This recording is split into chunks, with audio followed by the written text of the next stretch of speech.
Zambia Blog Talk Radio.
Hello, everybody. Welcome to ZBTR TV. I know it's been a minute. I took a summer break or a summer vacation, whichever one you want to prefer to use. Excuse me. And we are back and glad to see each one of you. Before my guests join me, I want to encourage you, please tag a friend. Let them know that ZBTR TV is live. We are on Facebook and we are also on YouTube and on X. And this is going to be a great and amazing conversation. Hope you are looking forward to this. And please do join us. Tell a friend. ZBTR is live. We are about to begin one of the most amazing conversations with an amazing gentleman, amazing guest, and everything that needs to be said or done. All right. Welcome, Zambia. Happy Heroes and Unity Day weekend, and we are glad you're with us. Happy 4th of July, America. Hope you're having a great weekend out there, and it's a great Saturday. All right. But forgive me, my voice is a little bit hoarse. I'm like a little bit under the weather, like they say. And I'm going to be introducing our guest here in a moment, and he's ready to go and to join us. So let us know where you're watching from and be ready to engage in this conversation. All right. My guest is a well-known Zambian Christian leader, political leader, an author, and a tele-evangelist. He's got so many firsts to him. When you read the book, I have the book here. Hope you can see it. Yeah. When you read the book, it tells you a lot. If you thought you knew Dr. Mumba, you'll be amazed. You need to read the book. Even I got surprised at some of the things that I learned in the book. So we are ready to go. And let me bring Dr. Mumba up here and introduce him to us as we get ready to go. Dr. Mumba, good morning, good afternoon.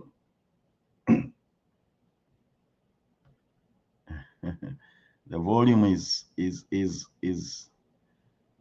please work on your volume and unmute. All right, here we go. Hello, Doc. Well, I hope we're going to not have a problem with that's okay. That's just bring it down a bit Yes. and take it back. You are good. You look good. Well, thank you. I can't catch up with you. You know, I've tried all these years to catch up with you, and I've not made it. So, You know, it's me who's trying to catch up with you. all right. Welcome. Good afternoon. Thank you. Good afternoon, Nathan. It's great to have you. I don't even remember the last time I was on your program. Must have been a year or two. Nah, it's not a year or two. It's been like they say in Texas, it's been a minute. It's been a minute. Yes, sir. What I will do is, for the sake of, I believe, let me say this, even for the sake of us that have known you for years and everybody watching, I'm going to read what the updated bio says on the back of the book, because I think this is important. Everybody, Dr. Nvers Mumba is a statesman who has continued to play a major role in local and international governance affairs. He has served as the Vice President of the Republic of Zambia.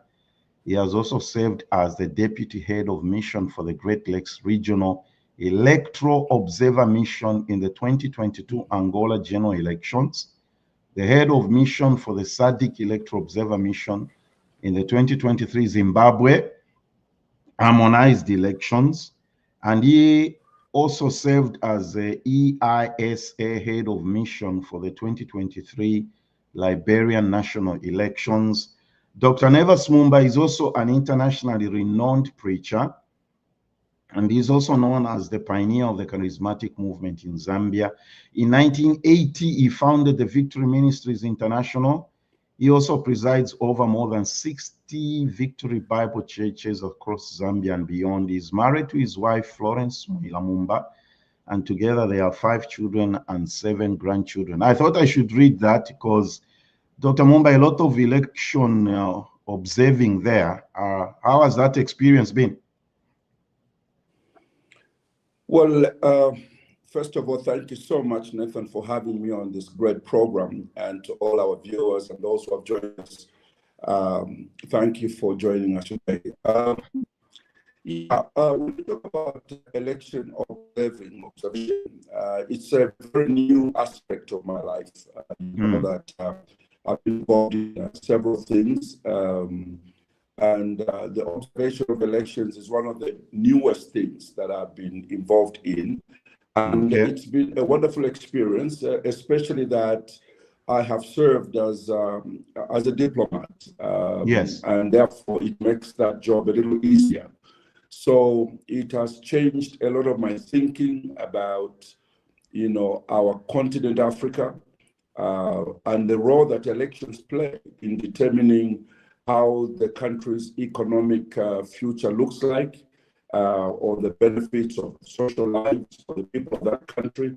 And also just to appreciate that the election is not going to the ballot box and vote for someone.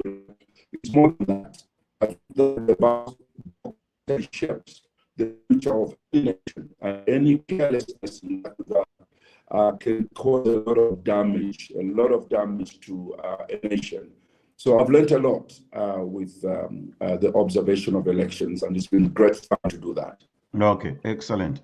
Today's conversation is about the new book that Dr. Mumba has written. There it is for everybody seeing.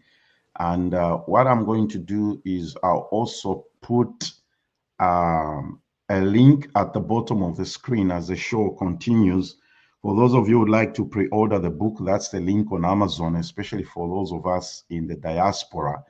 That's the link for you to pre-order the book, so that when it comes out and it is planted or posted on Amazon, you'll be able to be notified that the book is out. Let me begin, although our connection is not very good on your side, but let's try to make the best of it. Yes. Let me begin. Let's discuss the book. And let me begin with this question. And Malawian President Dr. Lazarus Chakwera writes, and I quote, "Despite knowing that venturing from the pulpit of biblical sermons to the podium of political speeches will be misunderstood and misrepresented by many on both sides of the divide. He did just that as far back as 1997. Dr. Mumba, it looks like your decision to step and to jump into the political arena, as I look at it and I recall, created quite a stir in the nation. Why do you think the nation reacted the way it did to this decision? Well, I think there are many reasons. First of all, maybe it would be important for me to give a background of this book, how it came about. I think that it took me about 15 to 17 years to do this book. Yeah, because it came from the moment that I won the presidency of MMD in 2012, and it became apparent that I was going to run for president in 2016. Yes. And so a lot of our friends and our supporters, especially in the United States, our partners and here in Zambia, felt that I had so many issues to deal with because of being a preacher, a Christian, and doing the first thing that had ever been done in this country for a preacher at my level to get involved in the political process, created a lot of activity around that decision. And there was a feeling that I needed to do a book that was going to answer difficult questions. There were about 8 very controversial issues. First of all, it was is it allowed to mix church with politics? Was one thing. The other thing was wanted to know, have I abandoned the church for the sake of politics and money? Some people wanted to know the meaning of the statement I'd earlier made, that going into politics would be a demotion, because they used all these things against me. And also people wanted to know later on, after I became vice president, why I was fired. So I had to deal with some real hard questions, to be honest and to come out to the Zambian people, provide the information that so many people have talked about, but wrongly, and hear it for myself. So I think the reaction that I got when I got into politics, it didn't surprise me, yes and no. I knew there was going to be a reaction, but I did not know the extent of that reaction. I think it was extremely violent for a sake of people, really reacted to that. I think one of them is for Christians, some of them were just afraid that is not going to make it in this messy world of politics. And it's not like they didn't like me, they just felt that they didn't want their teddy bear, teddy bear of the guy who comes on television every week to preach to them in their homes, the man who brings salvation to the families and also to the nation. They didn't want me to be messed up with all that both with politics. So there was that apprehension by a lot of people. And some people were really just angry at that and therefore reacted to that. And I think just some of them thought I was compromising my faith because they did not understand exactly why I got into politics. And I think through the years, we have tried to address that question. So some of them were just afraid. And the reaction was terrible, but now it's different. Okay, we need to do some stuff here, which I don't like to do on a live broadcast. Your network is very poor, Dr. Mumba, and you keep breaking up. Oh, no, that's not good. It's not good, especially for this. I don't know, Edwin, how far are you from the, what do they call it? How far are you from the router?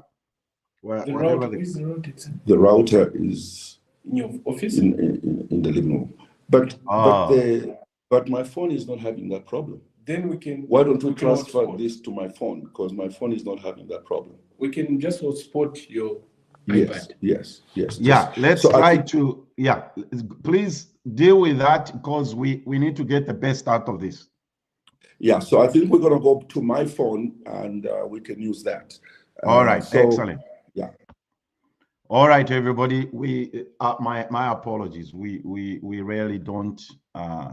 Those of you that have been following ZBTR, we don't like to deal with admin or technical issues on a live broadcast. But things are what they are. Now, here's what we're going to do as we wait for Dr. Mumba. For those of us that live in the diaspora, the information scrolling at the bottom there, you can see that in Pursuit of Freedom / Amazon book registration. That's for those of us that are outside Zambia to pre-order the book. It's already out, but they've been having challenges to put it on Amazon. Now, for those of you that are in Zambia, you can go to that website in pursuitoffreedom.com and place your order there. They have copies available and it can be delivered to you. I understand even by, what do you call it, Banachanda? Yango? Is that Dr. Rev Mwambazi? Is it called Yango? Help me out here. The book can be delivered to you. And if you pre-order, let me see. Help me out here, Dr. Rev Mwambazi, with the orders for those in Zambia. I understand it can be ordered. Okay, yes, Yango. I wanted to make sure that I say it right. If you pre-order the book, it can be delivered to you in Zambia. Okay, that's the website that I put up there. Let me go back to it in pursuitoffreedom.com. Those of us who are in the diaspora, Uncle Gregory, the information is scrolling right there at the bottom, and please go ahead and do that. All right, I think Dr. Mumba is back. All right, I hope so. Excellent. That now sounds like that sounds like the preacher I know. All right, I'm so sorry about. We were trying to be, fancy and all that, so that didn't work. All right, that's okay. That's okay. Yes, I appreciate the way you responded to the first question about people just being angry, being upset, and but the funny thing is, if I may raise this point, Dr. Mumba, it's like the reaction was even more aggressive from the church, if I may use that expression. Yes, it was. Look, Nathan, you must understand that religion and faith are very limiting if you are not objective and you are not broad-minded. Religion has a way of pushing you in a corner and limiting your innovation or how far you can go. That is why the title of this book is In Pursuit of Freedom. That freedom means that, once you believe God has given you a dream or a vision, there should be nothing to restrict you from becoming all that God wants you to become. Not even a religious constraint or a cultural constraint. You must be free to pursue what God has given you. But, there were these boundaries that were made many years ago by some individuals to say that a Christian cannot be involved in politics. It's not in the scriptures. It's not even in the Bible. But people have come to believe that as gospel truth. So this book is opening up an avenue to make you believe that whatever God has called you to do, feel free to do it. And this is what this freedom is all about. There's one portion where I read where you state in the book that the missionaries left us with this, like you've rightly put it, this narrative that politics, religion, or the Christian faith does not mix. I said to myself, I was going to tell you that I want to differ with you on this one. Didn't we just do this to ourselves? And it had to take somebody to step up and say, no, like you have said, this is not in the Bible. I think both yourself and myself are right on that issue. First of all, in order for us to become what we have become as the church, somebody started this lie many years ago until this lie became part of us. And now we have believed that lie, and we have now made it part of gospel and made it part of Christianity, that a Christian should not be involved in politics. In any case, that's one of the most unreasonable statements anybody of age can make.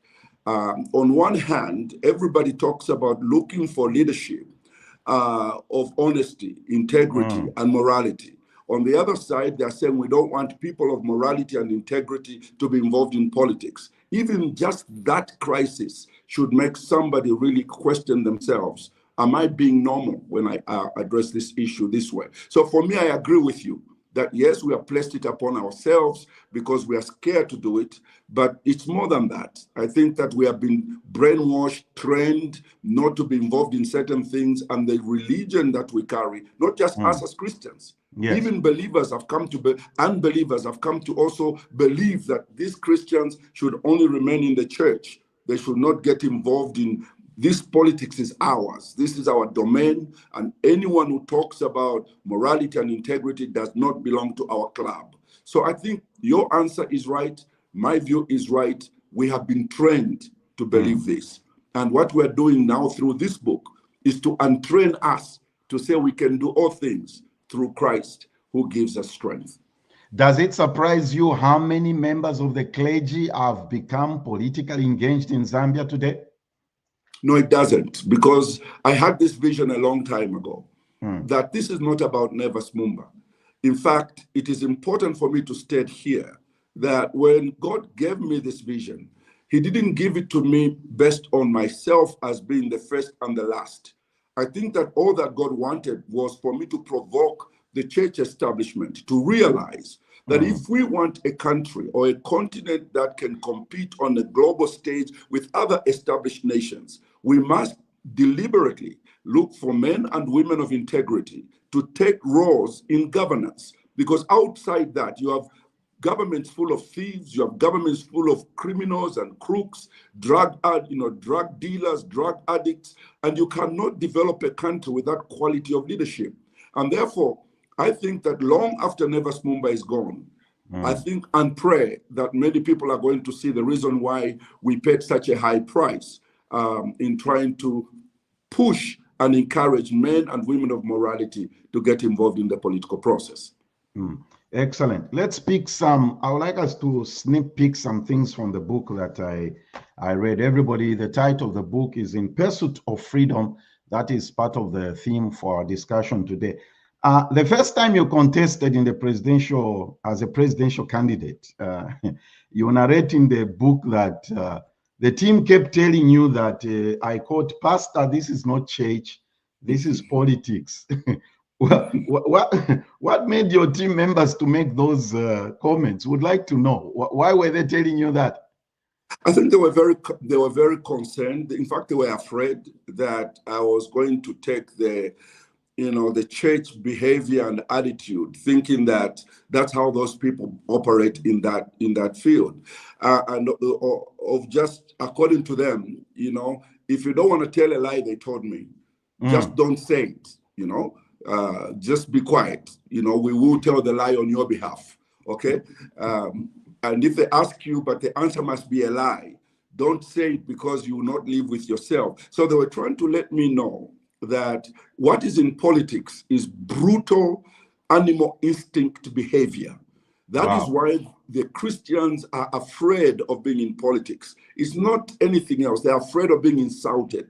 But look, Jesus Christ came and changed the whole world by his intrusion in the world, by bringing righteousness in a world which was unrighteous. That is why he was insulted. That's why he was called names. But worse for him, he was even crucified. I have not yet been crucified. So I can't even start to compare how much Jesus went through and how much I've gone through, because Jesus was standing like the middle finger in a society that was depraved. The punishment for him was that he was crucified. He was killed. And this is what happens to us when we start to take on the world and start to say the world is going the wrong way. Let us make sure that we take the world in another direction. Anybody who does that becomes a target. And I've been aware of this ever since I joined the political process almost 27 years ago. So I think for me, I'm used to it now. I'm happy I'm doing what I'm doing. I'm so fulfilled that I'm doing what I'm doing and contributing to my nation at the level that I am. So how did you navigate the campaign? The aspect of you, they were telling you, if you don't need to tell a lie, avoid it. And I mean, you had to campaign, you had to give speeches, you had to do press conferences. How did you navigate the process? I just was the Nvers Mumba that I've always been. The only thing that I learned was that, using biblical scriptures and biblical language did not usually sell. So what I did was to make a statement based on scripture, but not, sound, scriptural. I don't know how to put it, but, speaking secularly, but thinking biblically, if you understand what I'm saying. Speaking secularly, but thinking biblically. And I had a wonderful time of campaigning. I think that you don't have to insult to campaign. You don't have to lie to campaign. So it was a challenge between truth and lies. And I decided to choose to say the truth. It cost me a lot politically, but I think that I feel much better today that I've stayed the course and I've stayed with my values and my belief system. Excellent. I like the comment that everybody is putting up in the column. We shall put up the comments very soon. Dante says, I'm ready to learn. Everybody else. This book, Dr. Mumba, I have my copy here. I'm very proud to say I have my copy with me here. And we just want to find out how you managed to get away with a copy in the United States before it is launched. It's actually a crime. It's not launched yet. It's not launched yet. Well, those who know me say Pastor Nathan is capable of doing certain things that that's exactly what I get it from you. I get it from you. I get it from you. It's you give, like I said, everybody watching, I'm just going to do snippets here and there from the book so that it provokes your interest to get this book. Those of you in the diaspora watching, what is scrolling under the screen there is the Amazon link for you to pre-order the book in advance, so that when it comes out, when you put your information there, it will let you know that the book is ready and for you to make payments and everything else. You give both an emotional and captivating account when you reconciled with President Banda Arabi, late President Banda. I mean, when I read that part, it's really emotional. How would you describe your relationship with other former MMD leaders, Felix Mutati, Doris Leah, Mwansambula Kulima, the list goes on? Well, my rule of thumb, not just in politics, but in life, is to acknowledge the fact that as you develop in your journey and your vision, God is going to bring different people into your life. And they will play a specific role at any given time. I honor the people that have ever joined themselves to my journey. They will always be heroes in my life.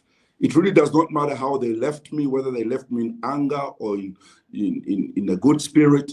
As long as they played a role in my life, I'll always honor them and salute them, because no human being was created to be around for somebody for the rest of their lives. People come into our lives and they go. People come into our lives. So for me, I've had a wonderful relationship from my point of view with a lot of people that are no longer with me, because life calls you to other places, just like God called me from the pulpit to do politics. Yes. The people in the church felt injured that why would Nvers not be with us all the time every Sunday, although I still preach. I mean, I'm still the leader of Victory Ministries, but they want it to be the same way it used to be. Conferences coming every August. They wanted me to having crusades in Musakiri and stuff like that. But those things have changed now. So I just want to say that I don't have a problem with that. But allow me, Nathan, to just say something about my relationship with the late President Rupia Banda. May his soul rest in peace. I think that it was extremely problematic, and the best person that really defines this problem that I had with the late president is my dear wife, Florence, because she kept telling me, Nvers, this thing is not personal. It really is not personal. I think at a point that President Rupia Banda wanted to come back to politics, the issue was not Nvers Mumba, but his desire to come back into politics and run for president again. And when I stood in his way, it's not that he didn't like me. It's just that he felt I stood in his way because maybe I didn't give him or surrender to him. And so it's not personal. So my wife has helped me a lot on this issue. Wow. But having said all that, we had some real rough moments through courts until we won all the court cases. I must say there were 26 of them, and we won all of them with my team and my leadership. But that really created some kind of animosity between myself and him, not just him, but the team that worked with him. But you know, a few weeks before he died, I think it was two and a half weeks before he died, we were on the phone. I was on the phone with him. I actually called him, and because somebody told me that your big man is not feeling well. So I called him, and this assistant got the call and told me, no, you can't speak to the president because he's being attended to by physicians. So maybe after that, we'll call you back. So I was about to turn off the phone when I heard President Rupia Banda's voice in the background saying, Nindanu Aminali Pafon, who is on the phone. And he said it's Pastor Mumba, Nvers Mumba. He said, let me talk to him. So that's how he got the phone and told the doctors to wait and began to speak to me. His words brought tears to my eyes when he told me that, Dr. Mumba, things happen in life. I only had love and respect for you, but I know that it didn't look that way during my time with you. It appeared as though you and I had something, or I had something against you. But I want you to know I had absolutely nothing against you except love and respect. And if I offended you, he said, I'm sorry, and I would like for you to forgive me. And I said almost the same words to him. I said, Mr. President, if I ever offended you in any way, I apologize as well. So those were the last words we had with each other. And I think that I feel greatly strengthened by the fact that that moment came in my life when I could do that, because even when I differed with President Mwanawasa, that opportunity came to me just before he left for Egypt, where he died. And we talked, and he wrote me a letter saying that when I come back, we're going to come and talk. So everything had been, sorted out. And so I liked that these two did not die, with me feeling like we didn't resolve issues. So my policy, sir, is that the reason I respect you, Nathan, is because you have been part of my life. And even when you act funny, I'll still respect you because you played a role that you cannot retract. It's too late for you to retract that.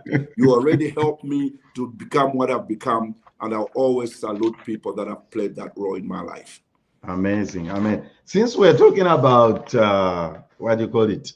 You mentioned, we've talked about RB here, and you've also referenced President Levi Mwanawasa, the late Mwanawasa.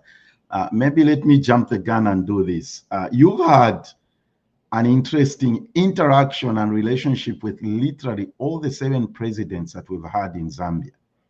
And I think the viewers, people watching, would like to know. Let's do this. I would like you to make a comment on each one of them. Let's begin with HH. You seem to have joined the the alliance at a later stage, if I may put it that way. So you and HH, what would you say? Few comments about you and HH. He's a brother in arms. In the opposition, President HH and myself fought similar battles. We were in an electoral pact in the 2016 election. Him and I, traveled across this country, canvassing for votes. And when he was imprisoned, I was there for him. We were there to make sure that we gave him the necessary comfort. We connected with the international community to try to help us get him out of jail. When I was jailed several times, he was one of the very first to show up, to come and give me support and stand with me. So we come a long way before he became president. That is why, for those who think that we have come together because he's in government, that's not true. I think it's the pain we shared and also the challenges we faced together that brought us together. All right. ECL? ECL, when he won the election, you'll remember that President Rupia Banda actually went, instead of supporting me, he went and supported ECL. And when he formed government, I was one of the very first people he called, President ECL. and was asking me some very difficult questions, like, you know, he said, I've never been in government at this level, but you have been vice president. Can you help me, pray for me so that I know how to appoint, you know, judges, how to do that? He was being really, really personal. We spent 4 hours together, and a very, very jovial gentleman, and very lighthearted. And so it was a time when, you know, he just needed my input into a number of things. And after that, we had 2-3 other meetings before it became obvious that there were people that were wanting to attack MMD through him. And that's how come that broke up, and we did not really have a safe landing at all. But there was no hatred between me and him, absolutely nothing. But I never worked with him in any way. You and the President Sata seemed to have had a turbulent.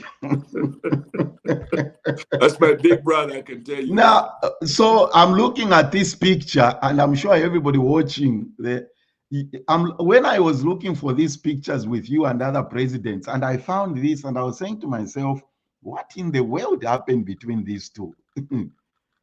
President Sata liked me very much. His decision was that Nvers has to work with me. I didn't feel that way. I had told him myself why I had those reservations. I told him I didn't agree with his approach. I didn't agree with the way he handled national matters. I thought he was too abrasive. And I thought that I didn't want to be part of that. But he was determined that I'm going to break Nvers until he bends towards me and comes to work with me. And so that picture you've shown there was during the time we were at the airport waiting for the body of Mama Betty Kaunda to arrive. And we were there. I'd just been elected president of MMD. I was there with my 2 vice presidents, and he sent someone to come and pick me up from the tower into the VIP, from the tarmac to the VIP, and I refused. And he sent another protocol officer, and I refused, until he himself came out. He himself came out of the VIP. And why were you refusing? Why were you refusing? No, because, you know, there are certain things him and I were talking about that I told him about, that I wasn't happy about these things, and just his style. So anyway, he came himself and grabbed me by the hand. Now he's walking me back to the VIP, where he introduced me to his entire team that was with him, and said he's a very difficult young man, but he will be a leader someday, he said. Okay. And you've already referenced President Mwanawasa, but what few comments can you make about him? A very focused man. A man that did not look impressive to many people. They called him every name, a cabbage and stuff like that. And this man is one of the most focused men I've ever worked with. A man who understood why he was president, a man who got our country out of the mess. And I worked very well with him until I was fired. And there was a reason why that happened, because after he fired me, we had a meeting in his office on the 4th of October the same year, when he actually said the information they gave me was wrong, when he gave me the letter that had come to him wrongly. But at the end of the day, I enjoyed working with him. A great leader. Interesting that you say that, Dr. Mumba, because I mean, if everybody watching, there's a chapter in the book where you just highlight how you interacted with one, and you say focused, a man who knew why he was president, and yet he was one of the most misunderstood. Why do you think it was so? Yeah, even misliked. I mean, people didn't like him. They didn't like him. 27%. He won 27% of the vote. Never in the history of our country has anybody become president with 27% of the national vote. That's how unpopular he was. Well, first of all, that's how unpopular MMD was at that time. Yes. In fact, nobody thought MMD was going to win in that year. But, you know, by God's grace, he won. And I'm so glad that God gave us this man as president. This man raised the standard of this country, brought fiscal discipline into the economy. He brought, you know, discipline in civil service. And all he did was work and work and work. And I miss him greatly. Excellent. Okay. FTJ? FTJ was my big brother. In fact, I'm one of the very first people that he saw when he became president, when he was still at Government House before he moved to State House. He called me there and we spent time to pray. He gave his views of what he felt God wanted to do in the country. Remember, at this time, I was not in politics. I was a pastor in Kitwe. So he called me from Kitwe to come and spend some time with him at Government House and pray. And we worked very well together. He was a regular guest at my international conference for Victory Ministries. And we prayed for him almost all the time until towards the end, when I felt that he was doing little to fight corruption amongst his ministers. I discussed that with him. And at the end of the day, we went separate ways on that matter. And it was under his leadership that we started the National Citizens Coalition, and I joined the political process because I was scared that him being a Christian, if he continues to lead a government that looked corrupt, then there will be no opportunity for any other Christian to be allowed to become leader of the country, because they'll be referencing the failure of FJT. So we decided to start a political party, and you know, it was rough. It was rough, you know, in terms of how he treated us. But at the end of the day, towards the end, we reconciled, and he came to even support my presidential bid to take over from Levi Mwanawasa in 2005, what year was that? 2005, I think, something like that. Somewhere there. On FTJ, before we go to KK, your transition from National Christian Coalition to National Citizens Coalition. Don't you think that you proved the government kept beating the drum? This is a political party. This is a political party. And you explain in the book that, well, since they are convinced that this is a political party, might as well make it a political party.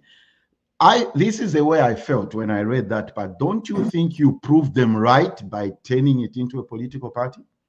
Absolutely not. I think that, look, if maybe I was not a Christian who reads the Bible, I would maybe view it that way. You know, when God gives you a vision, he doesn't give you the details of how you are going to proceed, okay? So when we started the movement, there was no inclination in my heart that it was ever going to be a political party. None at all. I was so scared of going the political route, just like any other preacher or Christian. So when they decided to block us from operating as a political movement, they treated it as a political party from the word go. We were blocked from addressing our members, we were arrested. And so the people of the members of the NCC Christian Coalition decided that, look, at the end of the day, if we cannot operate as a movement, we might as well operate as a political party so that we can raise people who can run for elective office and be part of the process of changing the color of Zambian politics. So God pushes you in a certain direction to make certain decisions. And I think the government pushed us to a place where that decision had to be made. Being a Christian who has preached for years, I know that sometimes you end up doing something you didn't think about, but circumstances lead you there, and then you realize that's where God wanted you to be. Without that pressure, without that persecution, you would have not done probably what God wanted you to do. So I don't have a problem with that. Okay. Finally, on the president's KK. Dr. Kenneth Kaunda, you know, he's a father. He was a father to me in all ways. And I thank you for using this picture that you have used, because that is me, Dr. Kaunda, and my firstborn son, Shmuel, on his wedding day. Dr. Kaunda came there to officiate at the wedding of my son. But you must understand that Dr. Kaunda and my father worked very closely together. Dr. Kaunda lived in our house for 6 months. When he was unwell, he had sores in his head. My mother took care of him during that time. And so we were closer at a family level more than even at the political level. But he believed in me from the beginning. When he was asked one time, he said, you have got Yenji Kaunda as your son running for president, and you've got Nvers Mumba running for president. Who between the two of them do you, in fact, they asked him, they didn't say the two, said, who would you like to win this election? He said, I'll ask the Zambian people to vote for Nvers Mumba. But of course, my son is also standing. That's what he said. So he really had a lot of confidence, like the book reveals. He was behind my becoming vice president. I didn't know he was having private meetings with President Levi Mwanawasa, but yes, he was. I didn't know that. So I learned that much later after I'd already taken the position of vice president. So yes, he's a man that I have respected both from home and when he was in office, and when he left office, I was there for him and prayed for him regularly. Before we go to the comments from the people watching, since you've just talked about Dr. Kaunda, he's the one who warned you about an imminent assassination attempt on your life, and his son, who eventually was murdered. How did you navigate that season of your life? Wasn't that traumatic, Dr. Mumba? Very traumatic. Remember that UNIP had just lost power. Yes. And really there was no opposition in the nation until National Citizens Coalition came on the scene, NCC. That's why we couldn't be treated as a movement. They considered us a political party because the moral voice that was coming from NCC was strong against MMD. And we condemned every move that we thought was wrong. And President Chiluba and his team felt that I was a disruptor. And Dr. Kaunda called me one day from Kitwe. He said, come to Lusaka now. We traveled in the night and went to Lusaka. He called me and called Wezi, and we sat under a tree and said, I've got bad news for the two of you. The three of us, meaning himself and the two of us, were on what he called the hit list. And he said, I know how to take care of myself, but I'm concerned about the two of you.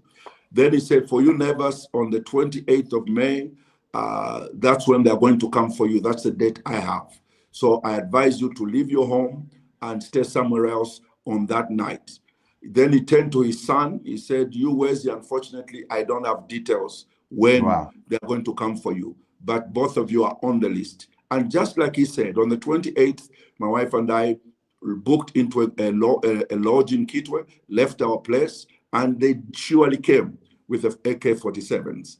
And you know, tied up our security guard, beat him up, asking him where is he, and he said, me, I just got this job today. I don't even know who I'm guarding, you know.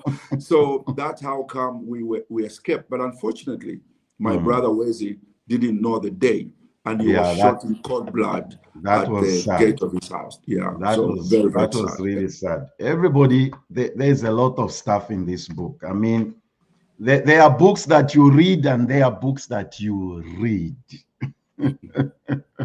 A lot of information in this book. And okay, before we wind up, let's take some questions, comments from the people watching. Brenda says, Dr. Mumba, do you think the church failed you when you joined politics? Do you think their non-support cost you your presidency? Well, first of all, I think, let me be fair. Maybe I was naive at the beginning when I thought that the Christians, because I was a Christian leader, they were going to support me. I think I was naive. I think that it was a shock for them. And they voted against me, not because they didn't like me.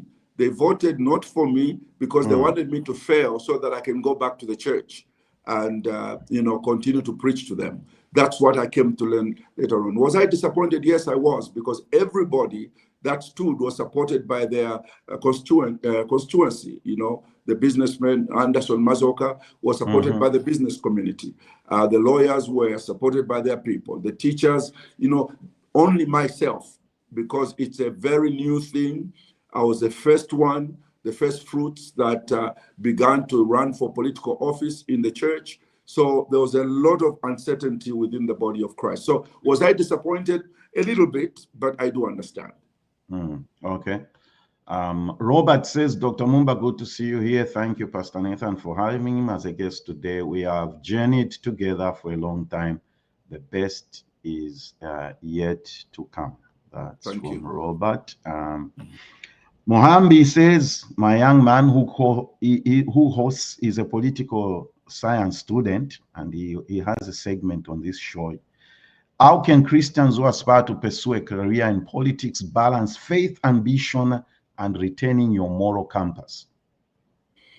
Let me be very honest. I think the reason why a lot of Christians discourage Christians from going into politics, in a way, I think they feel they don't have the gravitas, the strength, the moral strength to resist the temptations that come within the political arena. In politics, the values of life and morality and integrity are not an issue. People, are in politics to do whatever they want to do. So a lot of Christians are afraid that if you go into politics, they are going to fail and maybe sin against God and abandon the cross.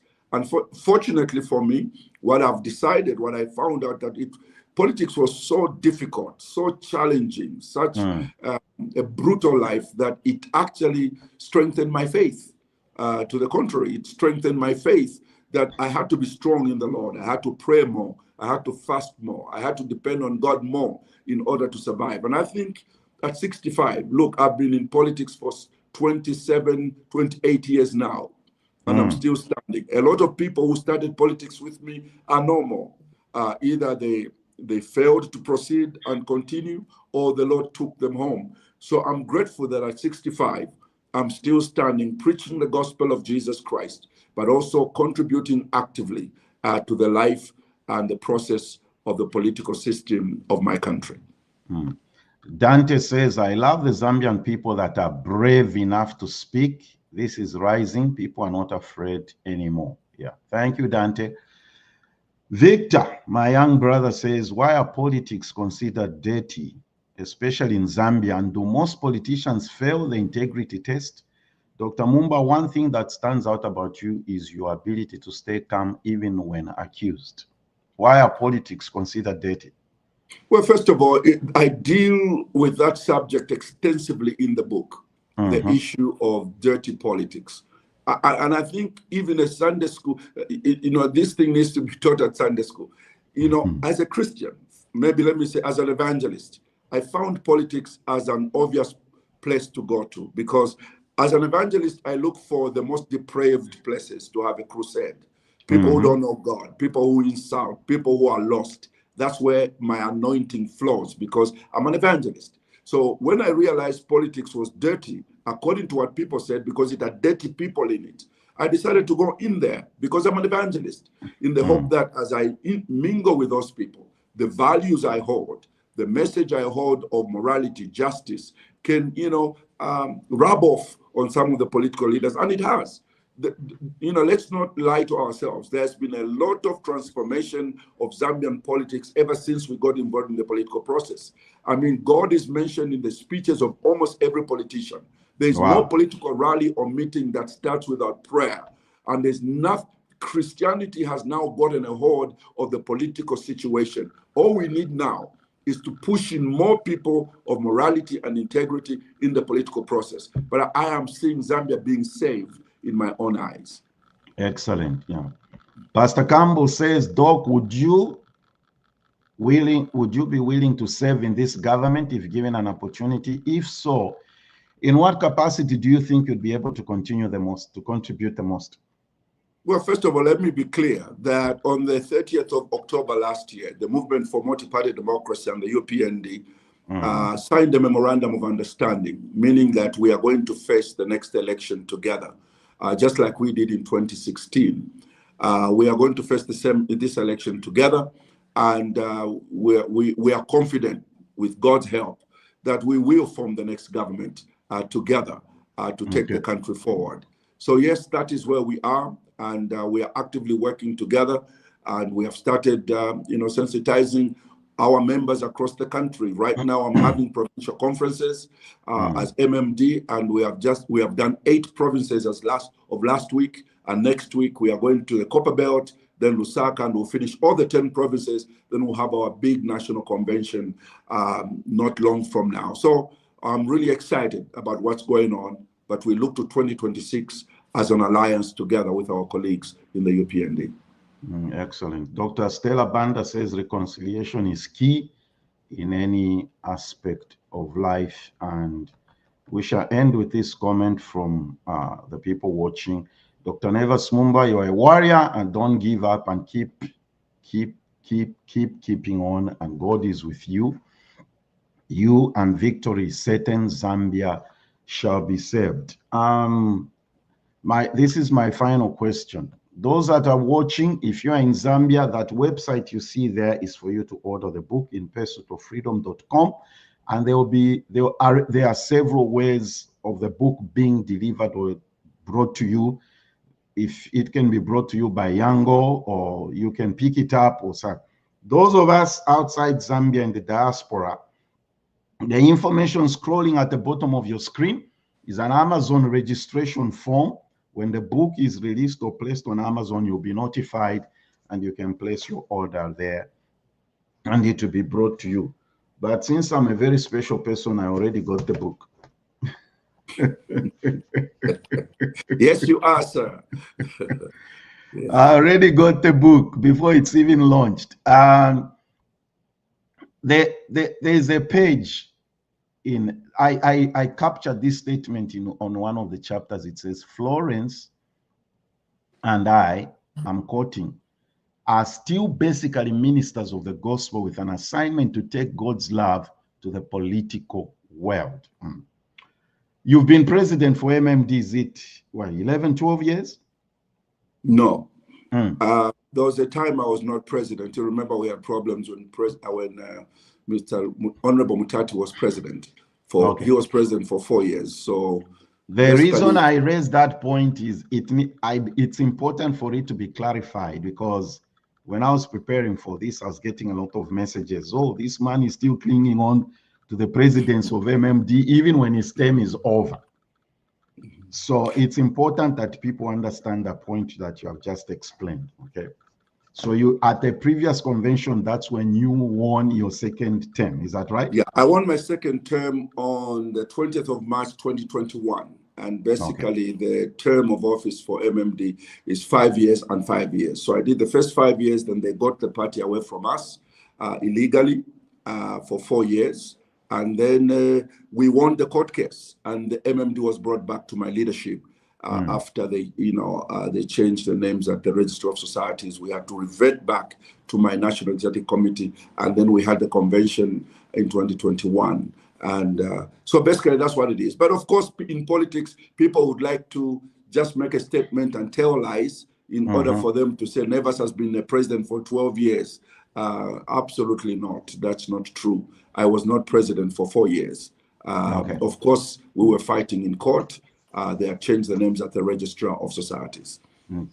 So how is the statement that I just read? Florence and I are still basically ministers of the gospel with an assignment to take God's love to the political world. How is this assignment looking as we speak right now? Yeah, I needed to insert that in the book because I don't want people to lose focus that basically I am a minister of the gospel who has a passion and called into the political arena to take the light of the gospel there. And therefore, if you ask me how far, how does it look right now? I think I'm very excited that, in my lifetime for the past 27 years, we've been able to bring a certain culture to the Zambian politics. We are not there yet. A certain culture where the fear of God is becoming evident, that now it's almost an issue when you want to run for president. People are asking, but is this gentleman a Christian? And this has not just happened on its own. It has happened because there's been a movement of bringing faith into politics and highlighting the fact that Christianity is the base of the Christian of a Christian nation. And therefore, I'm grateful that we have been able to contribute in this manner to the life of our country. And you gentlemen that are coming after, those gentlemen who are coming after us, hopefully they'll find it easier to preach, easier to transform this country into a truly, truly Christian nation.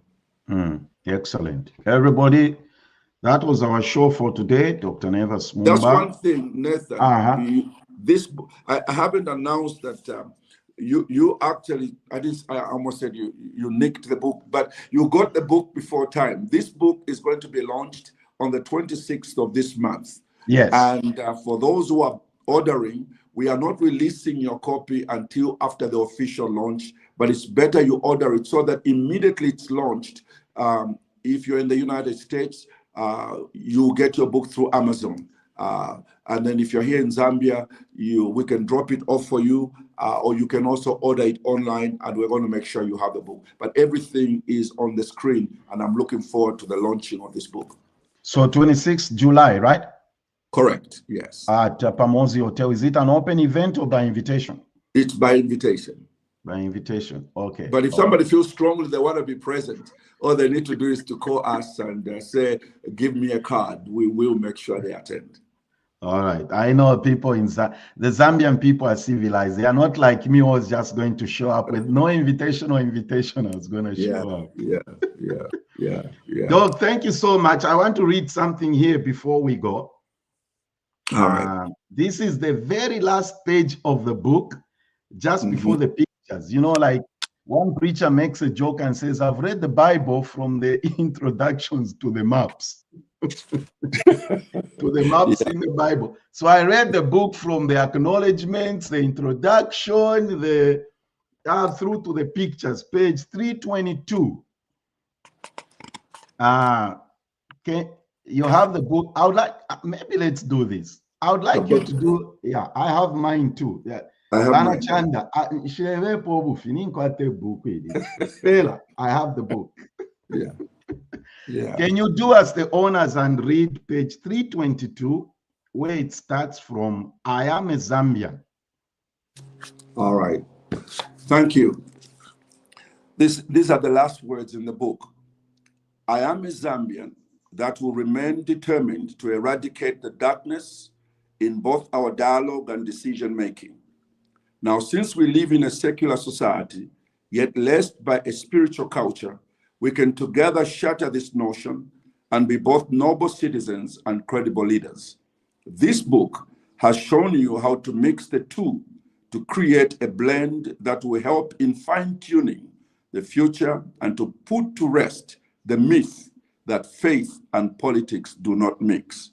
My candle is lit, and by God's grace, I'll remain a candle lighter on the African continent, so that the world might know that Africa is not dark, but lit. As the leader goes, so goes the people. Excellent. Thank you for doing this, Dr. Mumba. You're welcome. Thank you so much. It's always a joy to have you on here. There were a lot of other questions that people asked, but the purpose of this conversation was to talk about the book and to promote the book. We shall talk about other things that are happening in the country at another time when we get to the other side of everybody, you understand what I mean when I say when we get to the other side of there are issues of theology of open graves and all these things. I'm saying there's a lot to talk about. Yes, thank you, sir. Thank you. You taught me well. I'm going to say, there's a lot to talk about. We shall talk about it next time, not today. Dr. Mumba, thank you. Have a wonderful weekend.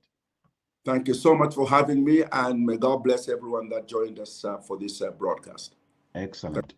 All right, everybody, that was our show for today, and thank you for joining us. Let's make this go viral. Subscribe to our YouTube channel, ZBTR TV, and Facebook and all that stuff.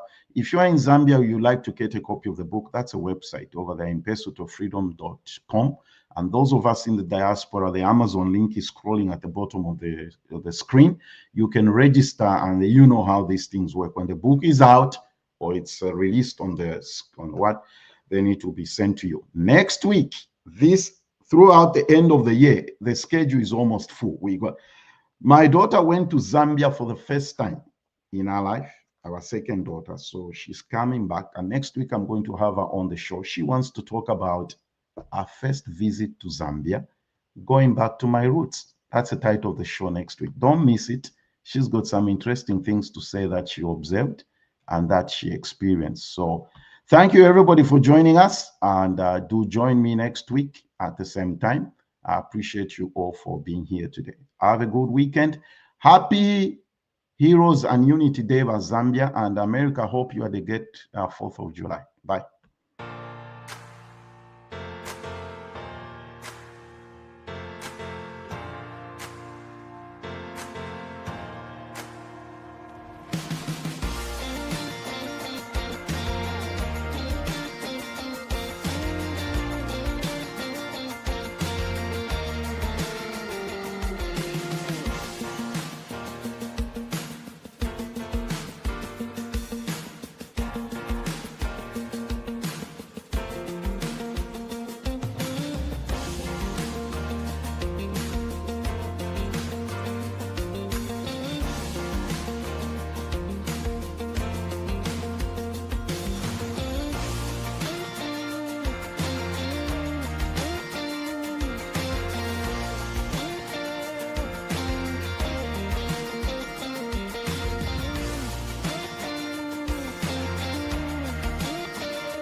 Zambia Blog Talk Radio.